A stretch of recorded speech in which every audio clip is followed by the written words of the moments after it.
Student, आज के paper का क्वेश्चन नंबर 1 हमारे पास था। एक क्वांटम आवेश का मान लिखिए। हमने आवेशों के क्वांटीकरण की प्रक्रिया में पढ़ा है Q बराबर NE होता है। ठीक है ना स्टूडेंट। यहाँ पर E एक विशिष्ट संख्या के रूप में होता है जिसका मान E बराबर 1.6 इंटू 10⁻⁻19 कूलम होता है। N आपके पास होती है संख्या।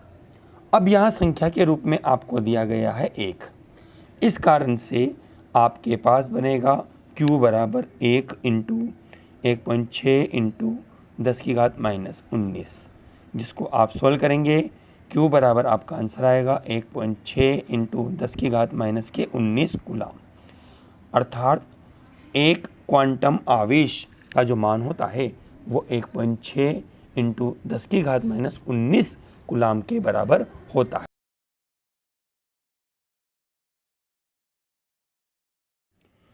क्वेश्चन नंबर 2 हमारे पास है, जिसमें आपको बोला गया है कि दो बिंदु आवेश Q1 और Q2 के लिए Q1 Q2 लेस देन 0 हो तो दोनों आवेशों के मध्य बल की प्रकृति क्या होगी। स्टूडेंट्स, ये सवाल आपके पास कूलम के नियम पर आधारित है। हम ये देखते हैं कि Q1 और Q2 दो बिंदु आवेश हुए जिनका जो गुणा है वह 0 से छोटा है। हमने कूलम के नियम में पढ़ा था कि दो स्थिर बिंदु आवेशों के मध्य लगने वाले आकर्षण या प्रतिकर्षण बल का मान दोनों आवेशों के गुणन के समानुपाती और उनके मध्य की दूरी के व्युत्क्रमानुपाती, दूरी के वर्ग के व्युत्क्रमानुपाती होता है। तो इस आधार पर यहाँ पर दोनों आवेशों का जो गुणा है वो लेस देन 0 है। इसका मतलब ये हुआ कि जो भी राशि आपके पास बनेगी वह 0 से छोटी होगी। और राशियों की संख्या के रूप में हम जानते हैं कि 0 से छोटी संख्या एक ऋणात्मक संख्या का मान होता है। तो हमने ये कहा यहाँ पर यदि हमारे पास Q1 कोई भी पॉजिटिव संख्या व Q2 कोई नेगेटिव संख्या है तो आपके पास Q1 इंटू Q2 जो भी बल बनेगा F आपके पास वो हमेशा नेगेटिव होगा और यह नेगेटिव बल आपके पास आकर्षण की प्रकृति को दर्शाता है। ठीक है ना स्टूडेंट्स। आप यूँ भी कह सकते थे इसको, या करके मैं लिख देता हूँ कि Q1 आपने नेगेटिव लिया व Q2 आपने पॉजिटिव लिया तो भी आपके पास Q1 इंटू Q2 जो बल बनेगा वो नेगेटिव होगा और यह बल की प्रकृति आपके पास आकर्षण की होगी। सवाल का मतलब ये हुआ कि आपके पास Q1 और Q2 दोनों ही असमान प्रकृति के आवेश होंगे। हम कहेंगे अतः Q1 व Q2 असमान प्रकृति के आवेश होंगे।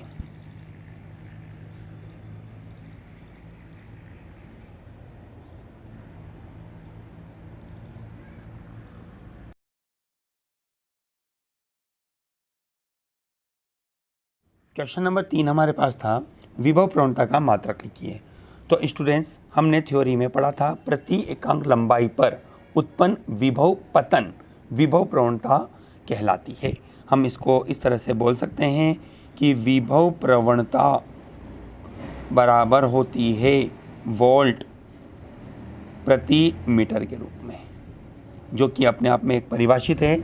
परिभाषा आपके पास बनती है प्रति एकांक लंबाई पर उत्पन्न विभव पतन या विभव में होने वाली कमी को हम विभव प्रवणता के रूप में लेते हैं।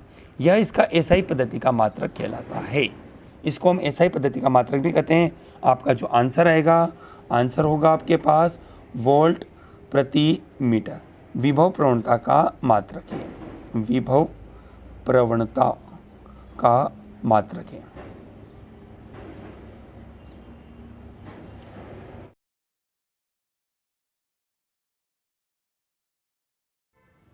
स्टूडेंट, क्वेश्चन नंबर 4, संधारित्र का मूल उपयोग क्या है। उपयोग आपको बताना है। देखिए, जैसा कि मैंने आपको पहले भी बताया था कि जो हमारे पास संधारित्र होता है, इस संधारित्र का उपयोग विभिन्न विद्युत युक्तियों में किया जाता है। लेकिन किस पर्पस से किया जाता है? आपके पास शब्द है मूल उपयोग।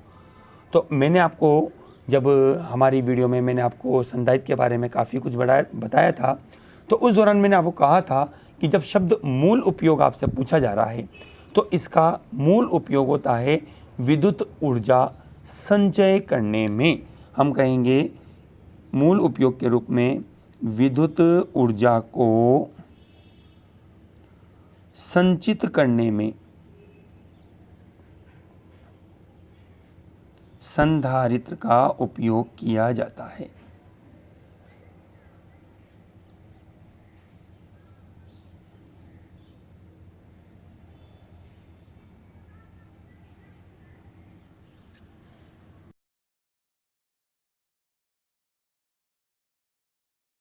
स्टूडेंट, पेपर का 5वां सवाल आपके पास था कि यदि एक संधारित्र को कि आवेश Q देने पर, मैं लिखता हूं आपको, आवेश Q आपने दिया तो आपके द्वारा जो संग्रहित ऊर्जा संधारित्र में की जाती है वह ऊर्जा की मात्रा है W। अब ये कहता है कि यदि आवेश को दुगना कर दिया जाए, हमने कहा माना वो आवेश Q डैश है जिसको आपने दुगना किया, तो आपसे पूछा गया है कि संग्रहित ऊर्जा कितनी होगी।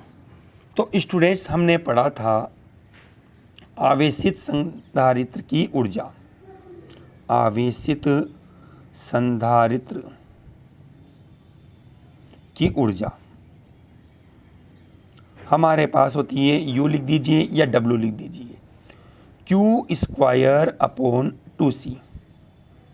यह हमने नंबर 1 ले लिया। अब प्रश्नानुसार जो इसने कहा हम उसको ज्ञात करेंगे, ठीक है, जिसमें ये कहता है कि Q डैश आपके पास है 2Q के रूप में। तो हम लिख सकते हैं U डैश या W डैश Q² मतलब कि 2Q²/2C आपके पास बनेगा 4Q²/2C। समीकरण नंबर 2। हमने समीकरण 1 व 2 को शामिल किया, जिसके आधार पे बनेगा U डैश बराबर होगा 4 और इंटू U, अर्थात हम कहेंगे कि जो ऊर्जा होगी संग्रहित ऊर्जा 4 गुनी हो जाती है।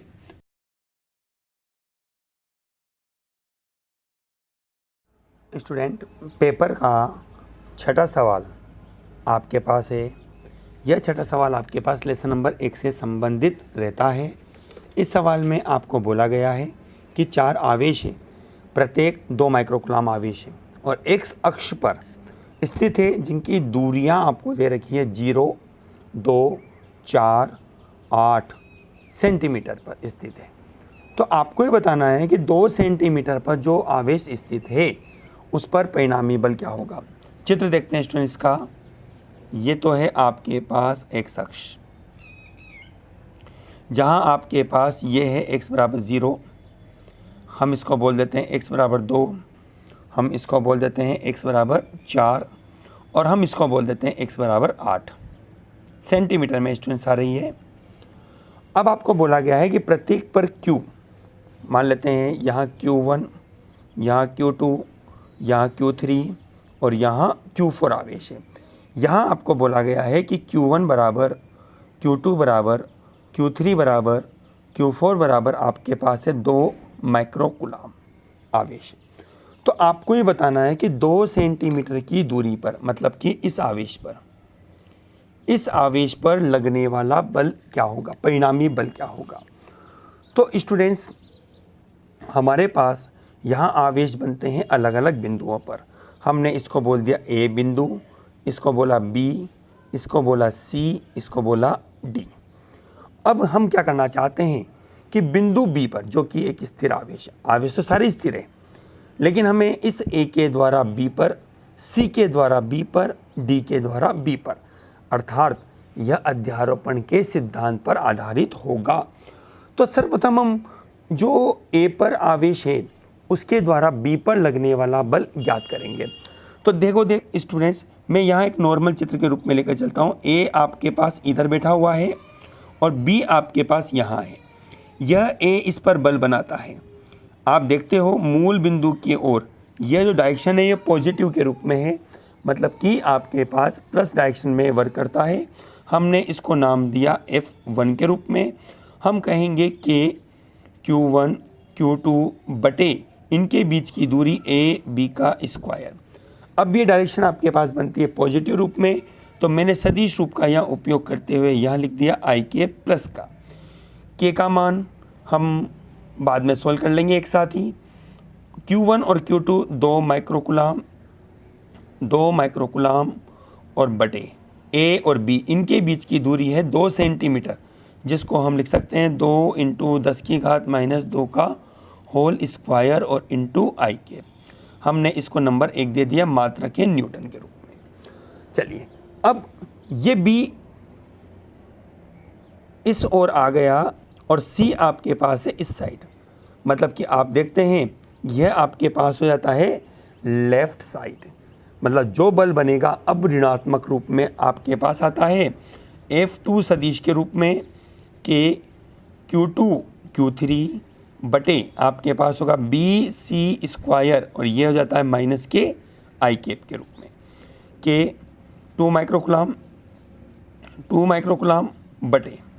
अब B से C यहाँ से यहाँ तक की दूरी देखो, यह है दूरी 4 और यह है दूरी 2, तो हम विस्थापित दूरी के रूप में ले सकते हैं अंतिम स्थिति माइनस प्रारंभिक स्थिति, मतलब कि 4 - 2, जो कि आपके पास बनेगा 2 × 10⁻² का होल स्क्वायर और माइनस के I कैप न्यूटन के रूप में। नंबर 2 समीकरण। चलिए साहब, अब हमारे पास हो जाता है C हो गया। अब D की बारी है, तो B पर अब D के द्वारा बल लगता है। हमने नाम दे दिया इसको F3। हमारे पास बनेगा K Q2 Q4 बटे BD स्क्वायर और ये भी आपके पास नेगेटिव डायरेक्शन में है, इसलिए माइनस के I कैप। आपके पास बनेगा K 2 माइक्रोकुलाम बटे, अब देखिए स्टूडेंट्स, यहाँ से यहाँ तक की दूरी, ये दूरी है 8 और ये है 2, मतलब कि आपके पास बनेगा 8 - 2 के रूप में 6 × 10⁻² का होल स्क्वायर माइनस के I कैप के रूप में। मात्रक होगा न्यूटन। समीकरण नंबर बनेगी नंबर 3। ठीक है स्टूडेंट्स, अब हम क्या करें, इसलिए नेट बल आपके पास होगा तीनों बलों का योग, F बराबर F1 + F2 + F3। हमने मान रखा कि 2 माइक्रोकुलाम स्टूडेंट सभी राशियों में कॉमन बनता है। ठीक है, तो ऐसी परिस्थिति में हमारे पास यहाँ बचेगा 1 बटे 2 का स्क्वायर 4 × 10⁻⁴ और ये हो जाता है I कैप प्लस डायरेक्शन, इसलिए ये माइनस चिन्ह लगा दिया I कैप बटे, यहाँ पर भी होगा 4 × 10⁻⁴, ये भी माइनस I कैप बटे, यहाँ आपके पास बनता है 6 का स्क्वायर, मतलब कि आपके पास बनेगा 36 × 10⁻⁴। ठीक है, आपके पास F नेट बल के का मान है 9 × 10⁻⁹, 2 माइक्रोकुलाम 2 × 10⁻⁶, फिर 2 × 10⁻⁶। ठीक है स्टूडेंट्स, ये राशि आपके पास कैंसिल हो जाती है, एक प्लस की एक माइनस की है, इस कारण से तो आपके पास यहाँ बनेगा माइनस I कैप बटे 36 × 10⁻⁴। हम सोल्व करते हैं, F सदिश बराबर होगा -4 को आप अंश में ले जाते हो प्लस के 4 और प्लस के 9 13 माइनस के 12, मतलब कि केवल 10। 2 × 2 4, 9 चौक 36, 36 से 36 कट जाता है, तो आपके पास रहता है 1। ठीक है, और आपके पास बनता है माइनस के आई कैप। तो आपके पास बनेगा ऐसी परिस्थिति में नेट आंसर के रूप में एफ सदिश बराबर होगा माइनस के 10 आई कैप न्यूटन। देखिए यह माइनस चिन्ह आ रहा है, माइनस चिन्ह प्रदर्शित करता है कि नेट बल जो बनेगा उसकी जो दिशा होगी वो बाईं ओर होगी। क्या कहेंगे? बाईं ओर, लेफ्ट साइड डायरेक्शन आपके पास बनेगी।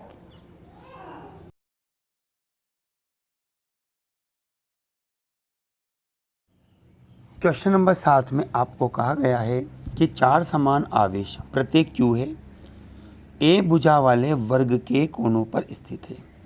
प्रत्येक आवेश पर शेष आवेशों के कारण परिणामी बल ज्ञात कीजिए।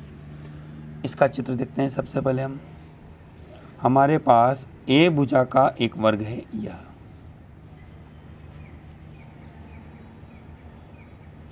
हमने इसको नाम दे दिया ए, इसको हमने नाम दिया बी, हमने इस बिंदु को नाम दिया सी, इस बिंदु को नाम दिया डी के रूप में। प्रत्येक वर्ग की भुजा हमारे पास हमें दे रखी है ए भुजा, ठीक है। अब ये कहता है कि प्रत्येक पर क्यू परिमाण का आवेश है, ये लीजिए क्यू,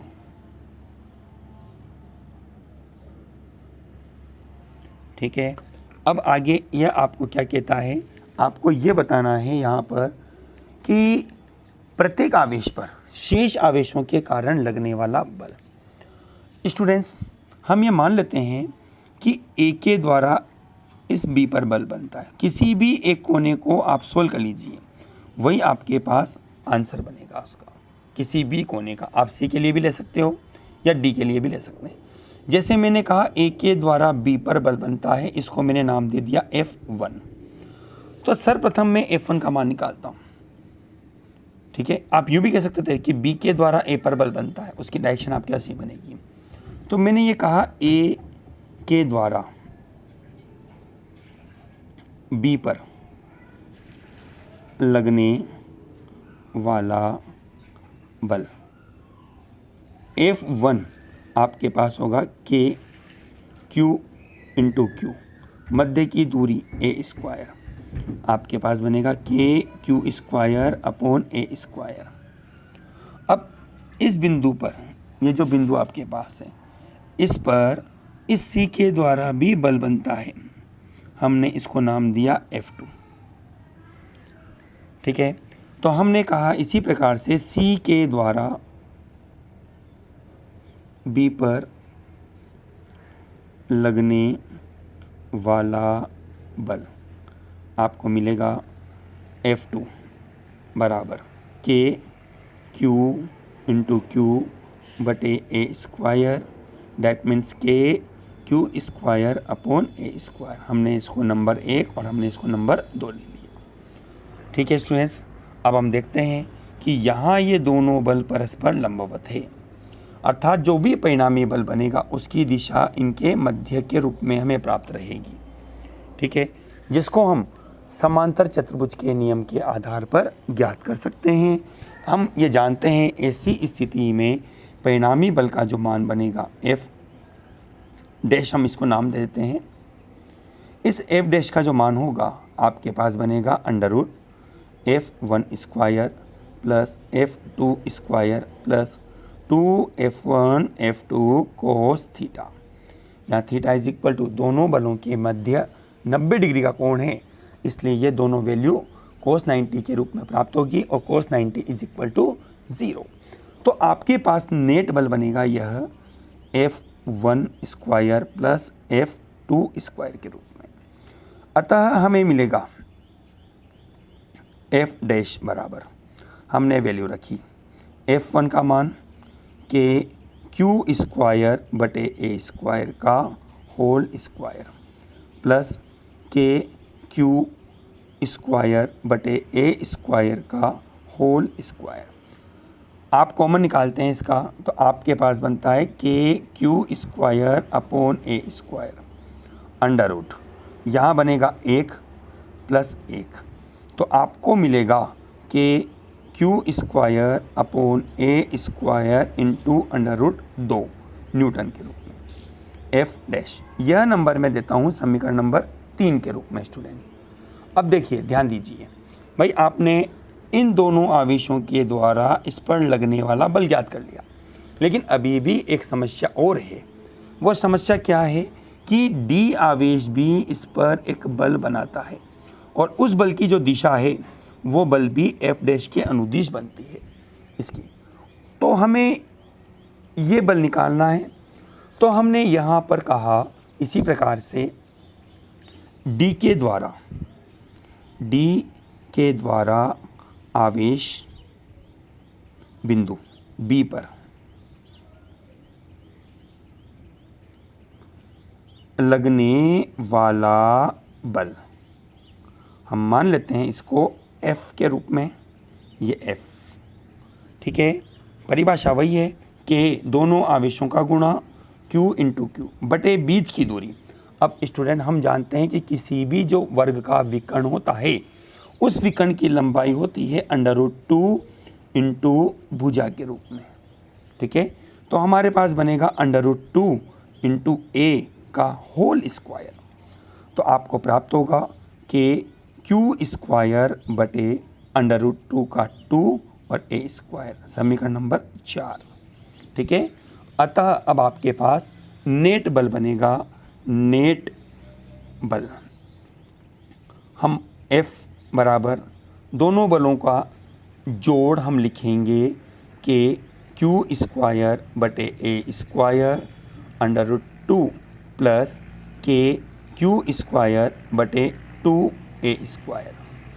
के Q स्क्वायर अपॉन ए स्क्वायर कॉमन है, हमें यहाँ से प्राप्त होगा √2 और प्लस यहाँ प्राप्त होगा 1/2, ठीक है स्टूडेंट्स। इस तरह से ये आंसर आपको प्राप्त होता है। हम कहेंगे हमारे पास जो नेट आंसर बनता है F बराबर के Q स्क्वायर अपॉन ए स्क्वायर और इंटू √2 प्लस 1/2, ये हमारा नेट आंसर हुआ। स्टूडेंट्स यहाँ एक सवाल और वो कह सकता है आपको कि इस नेट बल की दिशा क्या होगी।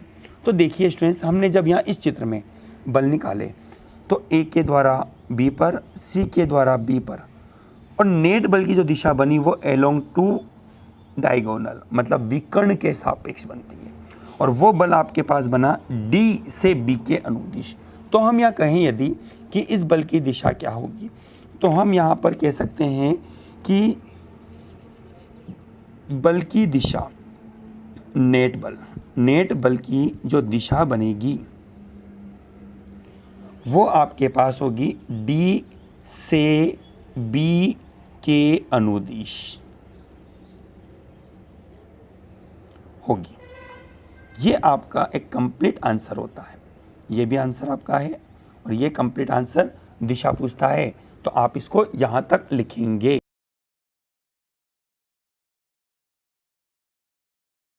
स्टूडेंट 8वें सवाल में आपको कहा गया है कि एक समान विद्युत क्षेत्र में प्रोटॉन, ड्यूट्रॉन और एल्फा कण के त्वरण का अनुपात ज्ञात कीजिए। स्टूडेंट्स आपके पास है 3 कण। अब इन 3 कणों में पहला कण आपके पास है प्रोटॉन। प्रोटॉन को हम सेम बल में लिखते हैं तो 1H1 होता है। दूसरा कण है आपके पास ड्यूट्रॉन, जो कि हाइड्रोजन का समस्थानिक होता है 1H2 के रूप में। और तीसरा कण हमारे पास जो बनता है वो है एल्फा कण, जो कि एक हीलियम कण हमारे पास है 2He4 के रूप में। अब इस कंडीशन में हम जानते हैं कि हम विद्युत बल के रूप में हम कह सकते हैं, पहले हमने इस कैलकुलेशन को कहा कि Fe विद्युत बल सामान्य अवस्था में होगा F के रूप में। विद्युत बल आपके पास है QE इक्वल टू FMA के रूप में आपके पास है। अब चूंकि आपको चाहिए केवल त्वरण, तो हमने कहा A बराबर QE अपॉन M, ठीक है। इस इक्वेशन का हम यहाँ तीनों कणों के त्वरण के लिए उपयोग में लेंगे। अब आते हैं हम प्रोटॉन, ड्यूट्रॉन और एल्फा कण के आवेश और द्रव्यमान के लिए, क्योंकि इस फॉर्मूले में आपको आवेश और द्रव्यमान की आवश्यकता रहती है। तो हम जानते हैं कि प्रोटॉन जो होता है इसके द्रव्यमान को हमने मान लिया mp के रूप में। ड्यूट्रॉन जो कि द्रव्यमान है md deuteron, mass of deuteron, proton के द्रव्यमान का दुगना होता है, तो मैंने इसको लिख दिया 2mp। और एल्फा कण का जो द्रव्यमान होता है वो प्रोटॉन के द्रव्यमान का 4 गुना होता है, अतः हमने इसको लिख दिया 4mp के रूप में। ठीक है स्टूडेंट्स। अब आवेश की बात करते हैं। प्रोटॉन का आवेश हम मान लेते हैं Q बराबर E, तो ड्यूट्रॉन का जो आवेश होगा वो भी आपके पास हो जाएगा E के रूप में, क्योंकि दोनों का परमाणु क्रमांक 1-1 के रूप में है। लेकिन एल्फा कण का जो परमाणु क्रमांक है वो दुगना है प्रोटॉन के द्रव्यमान का, प्रोटॉन के आवेश का, तो हमारे पास बनेगा 2e के रूप में। ठीक है ना। तो इस प्रकार से हमारे पास हम प्रोटॉन के लिए सोल्व करते हैं। पहले कि हमने कहा ए प्रोटॉन बराबर हमारे पास बनेगा, इस फॉर्मूले में Q की जगह हमने रखा E, कैपिटल E कांस्टेंट, और M की जगह हमने रख दिया MP। ऐसे ही ड्यूट्रॉन के लिए हमने कहा A ड्यूट्रॉन, हमारे पास E की जगह हमने E ही रखा, कैपिटल E अपॉन MP। ये दुगना होता है प्रोटॉन के द्रव्यमान का, इसलिए 2mp लिखा। और तीसरा करने आपके पास A एल्फा, हमने इसको लिखा आवेश के रूप में 2e, विद्युत क्षेत्र के रूप में E बटे, और जो द्रव्यमान है वो प्रोटॉन के द्रव्यमान का 4 गुना है, इसलिए 4mp। अब हम इनके अनुपात को निकालेंगे जैसा कि सवाल में कहा है। तो हमने कहा A प्रोटॉन अनुपात A ड्यूट्रॉन अनुपात A एल्फा कण, इनका जो अनुपात बनता है हमने वैल्यू रखी E capital E upon MP, अनुपात E capital E upon 2mp, अनुपात 2e capital E upon 4mp, small e capital E upon mp सभी जगह है, आपस में कैंसिल होता है। आपके पास बनेगा 1 अनुपात 1/2 अनुपात और 1/2 अनुपात। स्टूडेंट्स एक आंसर तो आपके पास यह है, यहाँ तक भी आप लिख के छोड़ते हैं तो भी आपका आंसर सही माना जाता है। आप इसको आगे और सोल्व करना चाहें तो इसका एक तरीका होता है, मेथड है, आप इसका एलसीएम लेके सोल्व करते हैं। ये रफ वर्क के रूप में है आपके पास। रफ वर्क में आप जब सोल्व करते हैं तो आपके पास इसका एलसीएम आता है 2, तो आपके पास यहाँ बनेगा 2 अनुपात के रूप में, यहाँ होगा 1 अनुपात के रूप में, 1 अनुपात के रूप में। ये हमने एक एलसीएम ही लिखा है स्टूडेंट्स। तो आपके पास या करके हम इसको यूँ भी कह सकते हैं कि इस मान को जो आपने निकाला है इसको आप 2 अनुपात 1 अनुपात 1, ये भी आपका आंसर है जो सही माना जाएगा।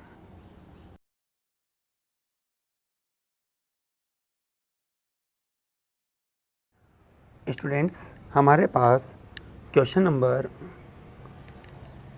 9 है, जिसमें आपको बोला गया है, क्वेश्चन नंबर 9 जिसमें आपको बोला गया है 2 विद्युतरोधी धातु के गोले जिनकी धारिता 3 और 5 माइक्रोफेरेड है। हम मान लेते हैं C1 बराबर है 3 माइक्रोफेरेड और C2 बराबर हमारे पास है 5 माइक्रोफेरेड। अब इन्हें क्रमशः मतलब हो गया, इसके लिए वोल्टता हो गई 300 वोल्ट और इसके लिए वोल्टता हो जाती है 500 वोल्ट। तो आपको ये बताना है कि जब इन्हें एक चालक तार से जोड़ दिया जाता है तो उभयनिष्ठ विभव कितना होगा, और इसके साथ साथ इसमें आपको ये भी बोला गया है कि जोड़ने के बाद जो गोले हैं उन पर आवेश की मात्रा क्या होगी, अर्थात Q1 और Q2 आपको निकालना है। ठीक है, और आपको ये भी बताना है कि ऊर्जा हानि कितनी होगी। ऊर्जा हानि हमें ज्ञात करनी है डेल्टा U के रूप में। 4 सवाल है, 1, 2, 3 और 4। देखिए अब इसको हम सॉल्व करते हैं, जिसमें सबसे पहले हमारे पास है उभयनिष्ठ विभव। हम उभयनिष्ठ विभव निकालते हैं। इसका सबसे पहले उभयनिष्ठ विभव का फॉर्मूला हमारे पास होता है V बराबर C1 V1 plus C2V2 upon C1 plus C2। ठीक है, C1 के रूप में हमारे पास है 3 माइक्रोफेरड, मतलब कि 3 इंटू 10 की घात माइनस के 6 इंटू V1 आपके पास है 300 प्लस 5 इंटू 10 की घात माइनस के 6 इंटू 500 बटे C1 प्लस C2 3 इंटू 10 की घात माइनस के 6 प्लस 5 इंटू 10 की घात माइनस के 6। तो V बराबर, हम इसको सोल्व करेंगे। सोल्व करने पर हम देखते हैं 10 की घात माइनस 6 हमारे पास कॉमन के रूप में है, जो आपस में कैंसिल हो जाता है। तो आपस में आपके पास बनता है 3 इंटू 3 900 प्लस 5 इंटू 500, जिसको हम लिखेंगे 2500 बटे 3 प्लस 5, जो कि हमारे पास बनेगा 8। ठीक है, हम इसको सोल्व करेंगे तो हमारे पास ये वैल्यू बनेगी 0 0 5 और 9 14 के 4 हासिल के 1 3400 बटे 8। हम इसको सोल्व करेंगे तो V बराबर आपको प्राप्त होगा 425 वोल्ट। ये हमारा पहला आंसर आया। ठीक है, अब हमें Q1 और Q2 निकालना है। तो Q1 और Q2 निकालने के पहले हम जानते हैं कि जोड़ने के बाद, जोड़ने पर और जोड़ने के बाद हमारे पास ऊर्जा हानि तो बाद में ज्ञात होगी स्टूडेंट्स। पहले हम ये ज्ञात करना चाहते हैं कि हमारे पास जोड़ने पर गोले पर आवेश कितना होगा, पहले गोले पर और दूसरे गोले पर। सेकंड सवाल है, पहले गोले पर आवेश, ये जोड़ने के बाद की स्टूडेंट्स कंडीशन। जोड़ने के बाद हम लिखेंगे Q1 बराबर C1V। C1 आपके पास है 3 माइक्रोफेरड, 3 इंटू 10 की घात माइनस के 6। V आपने निकाला है 425। जब आप इसको सोल्व करते हैं तो मल्टीप्लाई करने पर आपके पास आता है यह 1275 इंटू 10 की घात माइनस 6 कूलाम, जिसको आप लिख सकते हैं Q1 बराबर 1275 माइक्रो कूलाम। यह आपके पास दूसरे क्वेश्चन का पहला भाग हुआ। अब इसी का सेकंड भाग है, दूसरे गोले पर आवेश भी निकालना है हमें। तो दूसरे गोले पर आवेश आपको मिलेगा Q2 बराबर C2V। C2 आपके पास है 5 माइक्रोकूलाम 10 की घात माइनस के 6 इंटू V आपके पास है 425। जब आप इसको मल्टीप्लाई करते हैं तो आपके पास ये आता है 2125 इंटू 10 की घात माइनस के 6 कूलाम, या Q2 बराबर हो जाएगा 2125 माइक्रो कूलाम। ये आपका सेकंड आंसर कंप्लीट होता है। अब हमारे पास इसका तीसरा भाग है, जो कि पूछता है ऊर्जा हानि, अर्थात डेल्टा U का मान आपको ज्ञात करना है। तो सबसे पहले हम दोनों गोलों की अलग अलग ऊर्जा निकालेंगे जोड़ने से पूर्व। जोड़ने से पूर्व पहले गोले की ऊर्जा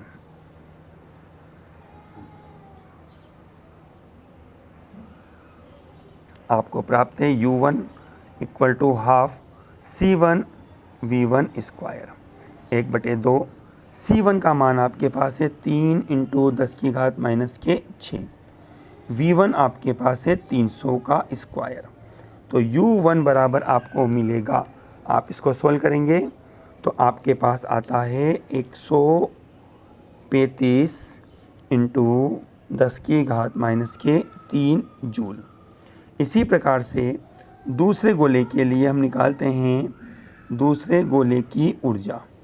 आपको मिलेगा U2 बराबर half C2V2 square 1/2 into C2 का मान है 5 इंटू 10 की घात माइनस के 6 और आपके पास है 500 का स्क्वायर। तो U2 आपको मिलेगा, आप इसको सॉल्व करेंगे 625 इंटू 10 की घात माइनस के 3 जूल। स्टूडेंट्स ये दोनों भाग आपके पास जो आए, ये तो आए जोड़ने से पूर्व के। अब बात करते हैं अपन जोड़ने के बाद। जोड़ने के बाद हम इसको नाम देते हैं U डैश, बराबर होगा 1/2 C1 plus C2 into V square. 1/2 C1 plus C2 3 into 10 की घात माइनस के 6 प्लस 5 इंटू 10 की घात माइनस के 6, और V आपको आया था 425 का होल स्क्वायर। ठीक है, हम इसको अब सोल्व करते हैं तो हमारे पास ये वैल्यू बनेगी U डैश बराबर 722.5 इंटू 10 की घात माइनस के 3 जूल। अतः ऊर्जा हानि। अब ऊर्जा हानि हमें ज्ञात करनी है स्टूडेंट, तो हम जानते हैं डेल्टा U बराबर होगी प्रारंभिक ऊर्जा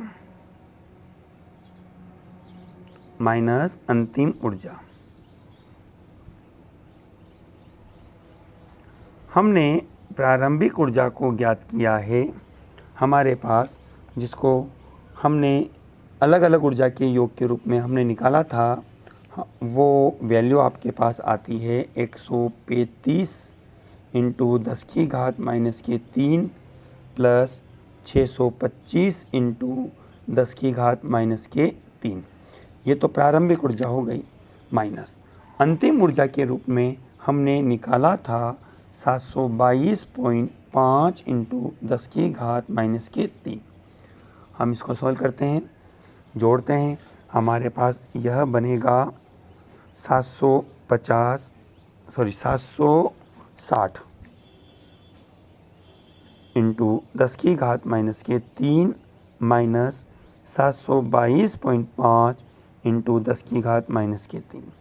आप इसको सॉल्व करेंगे, आपके पास ये वैल्यू लेस करने पर आती है 37.5 इंटू 10 की घात माइनस के 3 जूल।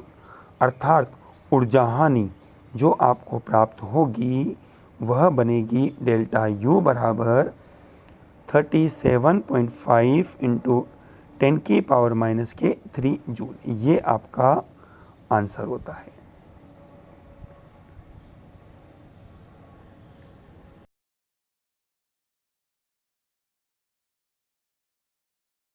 स्टूडेंट क्वेश्चन नंबर 10 जो हमारे इस पेपर का एक आखिरी सवाल है, जिसमें आपको बोला गया है कि एक वर्ग है जिसकी प्रत्येक भुजा 0.9 मीटर लंबी है और उसके प्रत्येक कोनों पर माइनस के 2 माइक्रोकुलाम, प्लस के 3 माइक्रोकुलाम, माइनस के 4 माइक्रोकुलाम और प्लस के 5 माइक्रोकुलाम आवेश रखे जाते हैं।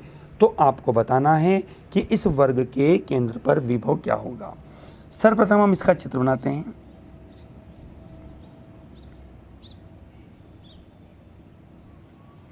ये तो हमारे पास हो जाता है जो इसने वर्ग आपको दे रखा है। ठीक है, हम ये मानते हैं यहाँ पर माइनस के 2 माइक्रोकुलाम, यहाँ आपके पास है प्लस के 3 माइक्रोकुलाम। आप इसको पॉइंट दे दीजिए A, B, C और D के रूप में। C बिंदु पर आपने बोला है माइनस के 4 माइक्रोकुलाम और D बिंदु पर है प्लस के 5 माइक्रोकुलाम और इसकी प्रत्येक भुजा आपके पास है 0.9 मीटर की। 0.9 मीटर।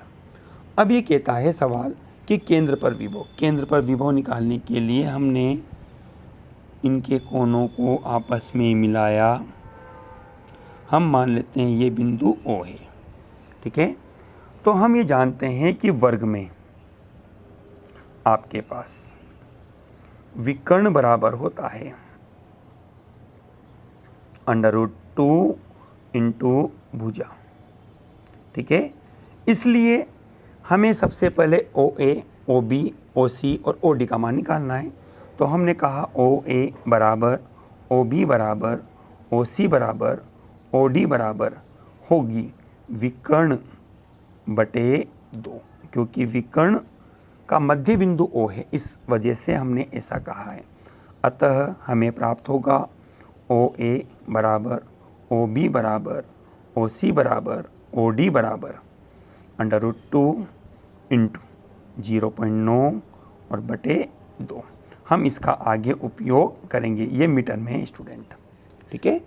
अब चूंकि हम जानते हैं कि विद्युत विभव हमारे पास एक अदिश राशि के रूप में होता है, इसलिए हमें यहाँ दिशा से संबंधित कोई जानकारी प्राप्त नहीं रखनी है। तो हमने कहा कि कुल विभव V बराबर हो जाएगा V1 plus V2 plus V3 और प्लस V4। V बराबर हम पहले आवेश के लिए A बिंदु के लिए A बिंदु पर जो आवेश है उसको V1, B के लिए V2, C के लिए V3 और D के लिए V4 हमने माना है। हम इसमें वैल्यू रखेंगे और इसको सोल्व करते हैं। तो हमारे पास क्या बनेगा कि Q1 के रूप में है -2 माइक्रोकूलम बटे बीच की दूरी आपके पास है OA। फॉर्मूला आपके पास है KQ1 बटे OA। पहले फॉर्मूला लिख देता हूँ मैं, KQ2 बटे OB प्लस KQ3 बटे OC प्लस KQ4 बटे OD। ठीक है। प्लस KQ2 के रूप में 3 माइक्रोकूलम बटे OB प्लस KQ3 आपके पास है -4 माइक्रोकूलम बटे OC प्लस K आपके पास है +5 माइक्रोकूलम बटे OD। ठीक है। अब देखते हैं हम K सभी जगह है और माइक्रो, और OA, OB, OC और OD बराबर है। तो हम यह कह सकते हैं कि K -2 इंटू 10⁻⁻6 और OA आपके पास है √2 इंटू 0.9 और बटे 2। ठीक है। प्लस K 3 इंटू 10⁻⁻6 बटे √2 इंटू 0.9 बटे 2 प्लस K -4 इंटू 10⁻⁻6 बटे √2 इंटू 0.9 बटे 2 और K 5 इंटू 10⁻⁻6 बटे √2 इंटू 0.9 बटे 2। ठीक है। अब हम इसमें से कॉमन लेते हैं, K कॉमन है और हर में संख्या, पूरी संख्या कॉमन है, हम इसको उल्टा करके लिख देते हैं। K का मान हमारे पास है 9 इंटू 10⁹। हमने इसको उल्टा किया √2 इंटू 0.9। 2 हर से अंश में चला जाएगा और 10⁻⁻6 सभी जगह कॉमन है। हमारे पास यहाँ बचेगा -2 प्लस -3 -4 और प्लस -5। हम इसको सोल्व करेंगे।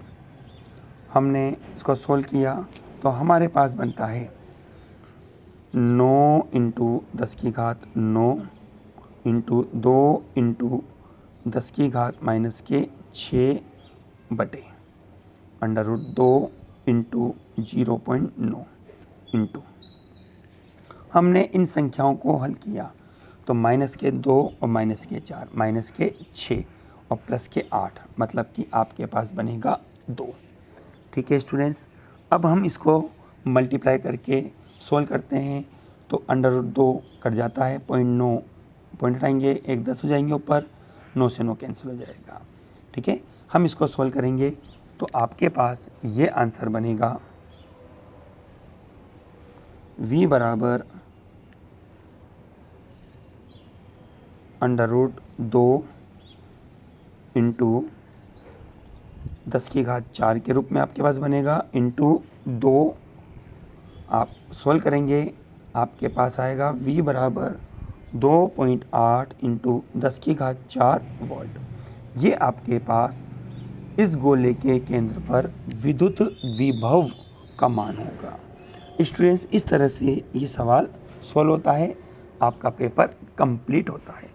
आप और मेहनत करिए, आपके पास इस यूनिट का यह एक न्यूमेरिकल और प्लस एक आंकिक टेस्ट है स्टूडेंट्स।